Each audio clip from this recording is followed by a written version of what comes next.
حضور اکرم صلی اللہ علیہ وسلم شب معراج میں بیت المقدس کی طرف جاتے ہوئے مصر کے قریب ایک مقام سے گزرے تو انہیں نہایت ہی اعلیٰ اور زبردست خوشبو آنے لگی۔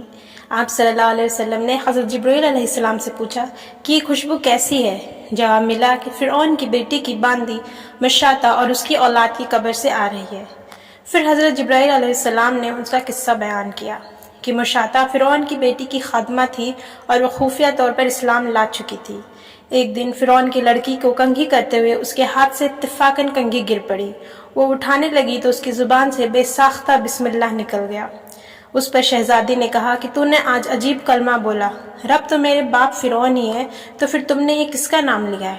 اس نے جواب دیا، فرعون رب نہیں بلکہ رب وہ اللہ ہے جو مجھے اور تجھے اور خود فرعون کو روزی دیتا ہے۔ شہزادی نے کہا، اچھا تو میرے باپ کے سوا تو کسی اور کو اپنا رب مانتی ہے؟ اس نے جواب دیا، ہاں ہاں، میرا، تیرا اور تیرے باپ سب کا رب اللہ تعالیٰ ہی ہے۔ شہزادی نے اپنے باپ سے کہلوایا۔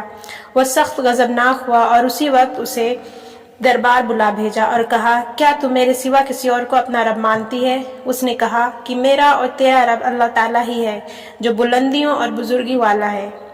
فرعون نے اسی وقت حکم دیا کہ تانبے کی جو گائے بنی ہوئی ہے اسی کو خوب تاپا جائے اور جب بالکل آگ جیسی ہو جائے تو اس کے بچوں کو ایک ایک کر کے اس میں ڈال دیا جائے، آخر میں خود اسے بھی اس میں ڈال دیا جائے۔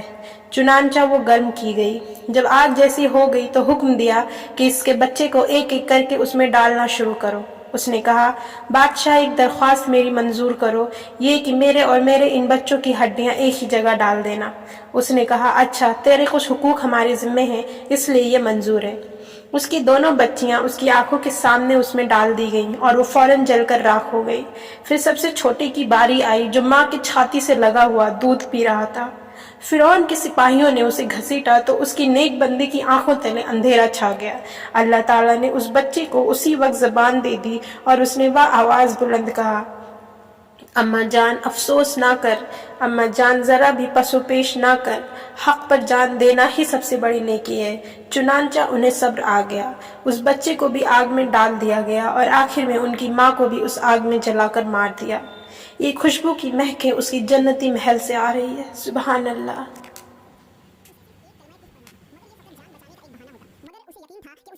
اس کے لیے جو کچھ ہے وہ اس ختم ہو جانے والی دنیا سے کئی زیادہ ہے۔ اب سپاہیوں نے اس خادمہ کو پکڑا اور دھکیل کر اس بیگ کے پاس لے گئے۔ خادمہ کے ذہن میں ایک بات آئی۔ اس نے فرعون کی طرف دیکھ کر کہا، رکو، میری ایک درخواست ہے۔ یہ سن کر فرعون کو کچھ امید پیدا ہو گئی۔ فرعون نے کہا، ہاں بتاؤ کیا خواہش ہے؟ عورت نے کہا، تم میری اور میرے بچوں کی ہڈیاں ایک ساتھ جمع کر کے ایک جگہ دفن کر دینا۔ پھر اس نے اپنی آنکھیں بند کر لی اور اسے بھی بیگ میں پھینک دیا گیا۔